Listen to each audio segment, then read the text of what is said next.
you're going to make a connection with your client. Wherever your hands are is where their attention is taken. If you don't think this bit's important, think again. Because actually to hold your hand where they have most of their tension, you will watch their breathing and they begin to let go. It can do half of the work for you. Connection strokes are also useful at the end of your massage to reconnect them to their lower body, which you haven't been working on. Not that one. Okay.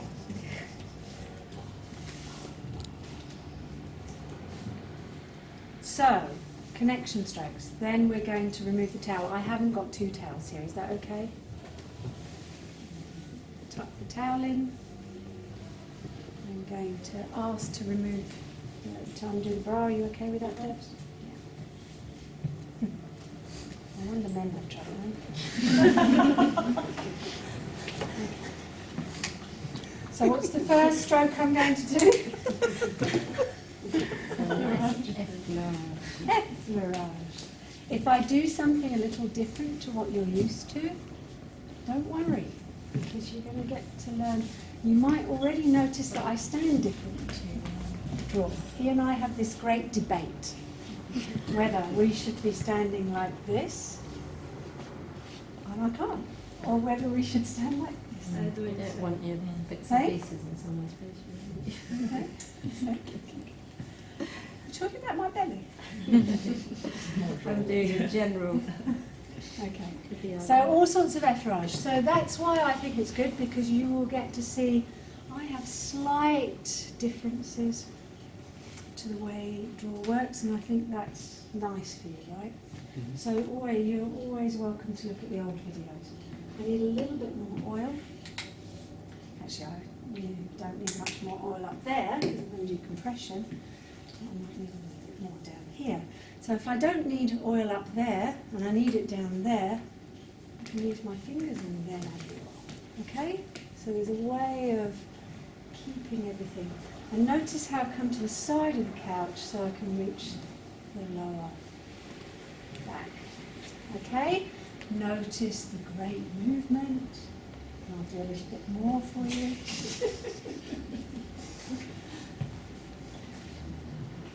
It's a bit like driving tests. We need to kind of exaggerate so that you see it more, because actually, these days, I kind of move quite, it's all flowing, but it's not as exaggerated.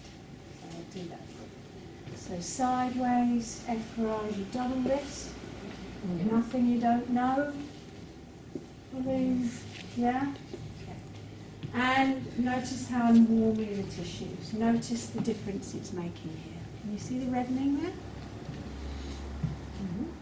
And what do you think is happening while I'm going over these areas? What do you think I'm feeling for? Where do you think she's likely to have most attention? Shoulders. Where on the shoulders? Around the scapula. Up the top. Around the scapula here. Do you see that? Yeah. Come in close so you can see. I'm just going to bring. Oh yeah, there it goes. Oh yeah, look at that. Ooh. Ooh. We're likely to find some more here as well. Can you see that? Yeah.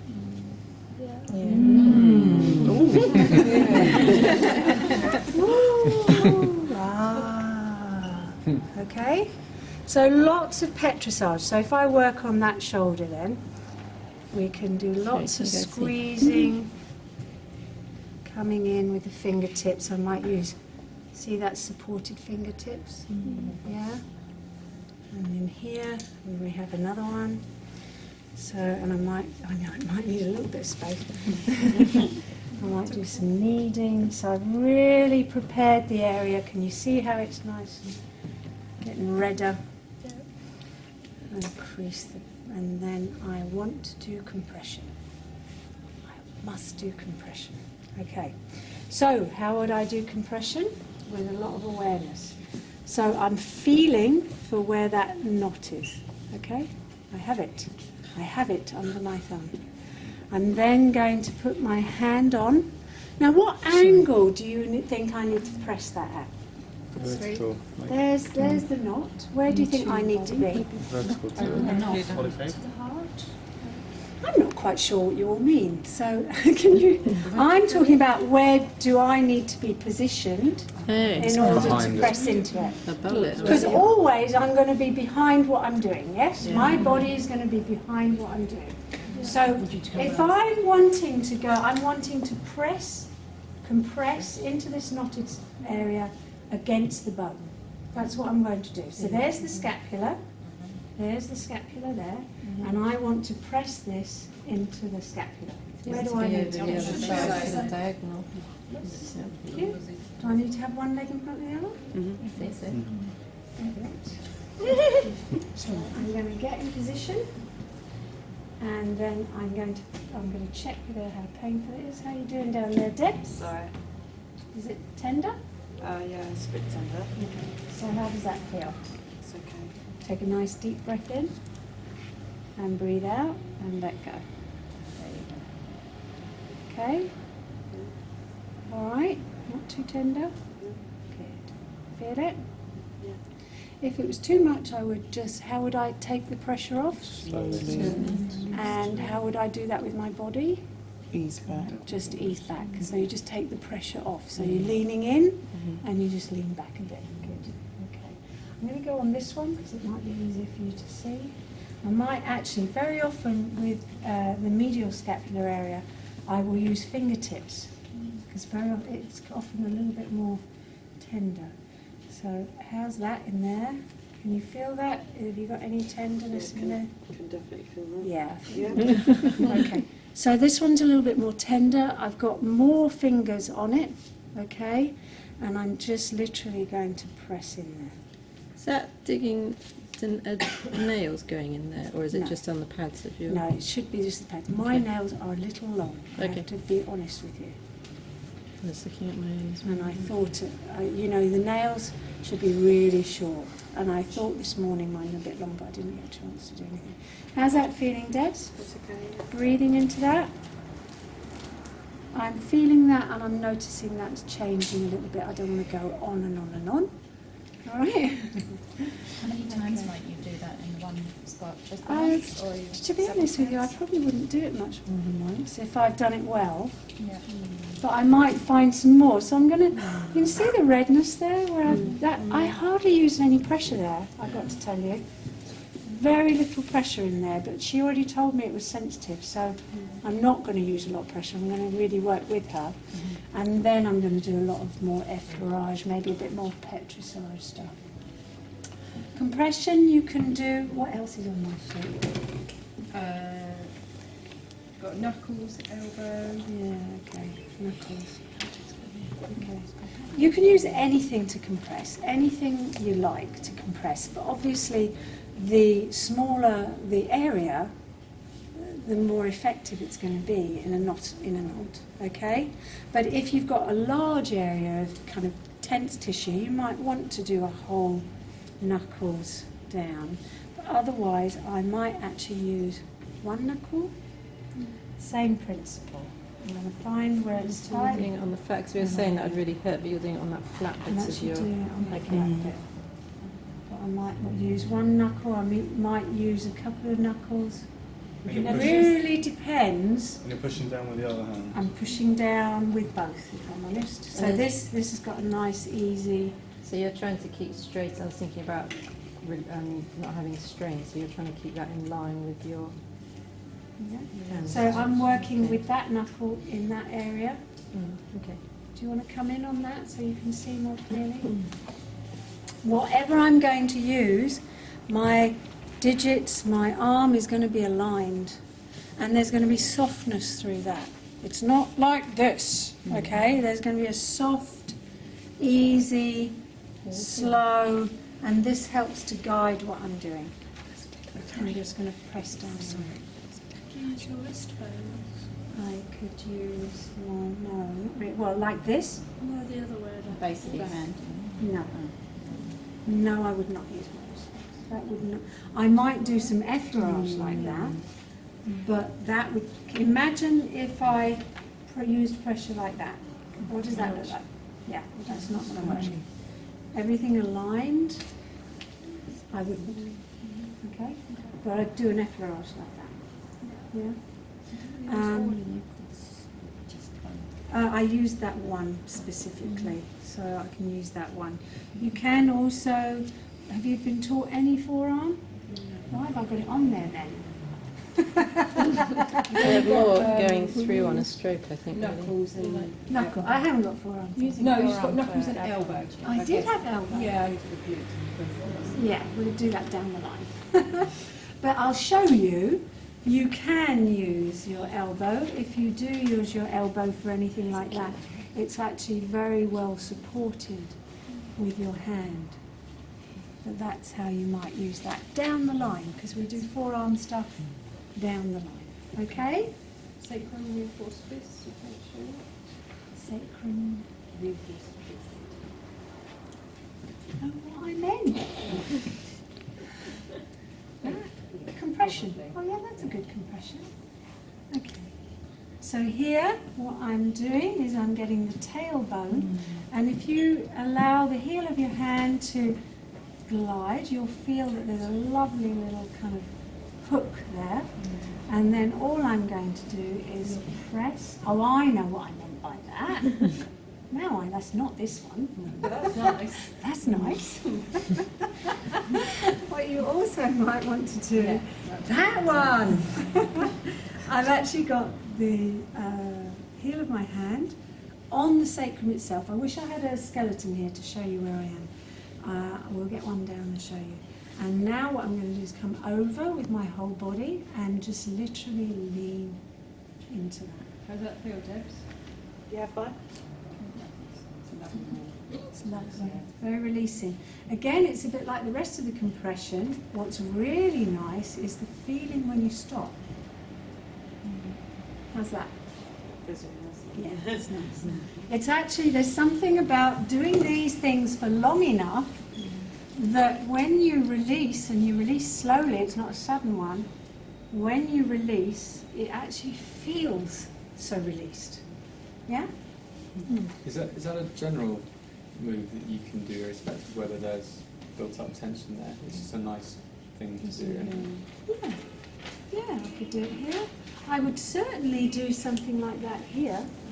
You've done that. So where you press in towards the feet from here. Someone with a broken tailbone or full tailbone injury.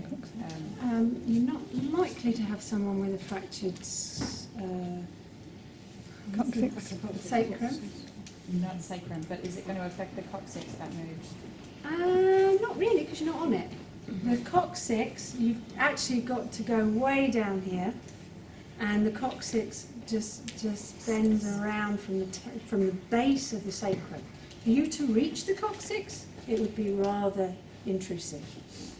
You need a gloved finger. I'm serious. I'm actually serious. Injury once as well, so the fracture. I'm serious on that. So compression. Sorry, I didn't. Sorry. No, just saying about the fracture to the question about the fracture to the coccyx. Obviously, remember all your kind of contraindications. It depends when that fracture was. Yeah. Probably not when we do it if it's recent. Not going to be doing any compression near that area, even if you're not pressing on it. Heel of hand away from the spine. Again, you're going to need not to have too much oil on your hands. So you're going to actually get, what I'm doing here is getting the erector from the spine, and then I'm leaning in and compressing away from. It's another move that's quite nice. And I've got a little bit of tension in my hand there. It's almost like that reinforced thumb. I could do the thumb there, there's no problem with that. I can use the thumb. So if it's on smaller areas, I can use the thumb. But I can also use the heel of the hand if there's a larger area of tissue there. Okay? Any questions? I once recently met someone who said that in the feedback I was pushing one side of the body into the side. It was actually a tie and then it felt a little bit. And I would then work on the other side, but until I had worked on the other side, pressing one half of the body in felt strange. But I mean, when you do compression, you really do. If I'm honest, I work both sides of the body. However, I will work specifically on what needs working on. So if you've got one side that's really tight and one side that isn't, then I'm going to work the side that's tight. I'm not going to do a load of compression on the other one. I'm going to actually tailor my treatment depending on what's there. Would you do maybe some efferage? Yeah, I'd make that person feel like I've worked their whole body. But that's, you may notice I keep going back to this area. I keep going back to this area because it's tighter here. It's not as tight that side. So I keep going back here. So you're doing something both sides, but just more. Yeah, so I'll do some efferage this side and I'll do some more definite. You can also use your fingers and use the heel of your hand away from that. Not sure where this technique would fit because it's kind of in between a petrissage and a compression. So yeah, I think we did a little bit of that. Yeah. So there's two ways of doing that. One is to use double-handed. Another is to actually use your fingers to pull and to use the heel of your hand to push. Okay? And we do a lot of that, don't we? We do a lot of that kind of movement all over the place. So I think you've probably already covered that. If you have, for example, problem on this side, yes. I have read from Russian book that they recommend to start from good side first and then go on the bad one. What do you think? I think it depends on what they mean by good and bad. I mean, if you have tension problem here, you start from the other side. I think it depends on what they mean by good and bad. Oh, okay. Because always you will have the body adjusting itself. If you have a tight area, you'll have a weak area. Okay? So I don't know what they mean by good and bad, but it probably follows more of the shiatsu way of thinking, in that you would treat the empty side first. You would give energy to the side that has no energy, and then you'd release some of the tension that's in the other side. But there are many, many, many different ways of working. And I think I do use that a little bit, but more in the way I work. So I would want to energize this side because I can feel it's weaker. I can feel that. I can see that. You might see that. It's not as obvious. It's not as obvious on her body.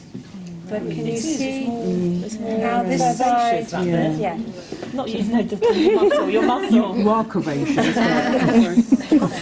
This side, if you look, if you give yourself a kind of overall look at her back, you may notice that this part here seems to have a little less energy. It's a little bit lower. It's a little bit higher here. And while I was feeling her body, I was feeling these differences. So automatically going to the bit that needs to be released. So the higher bit is the tense bit, and the lower bit doesn't matter. It doesn't necessarily.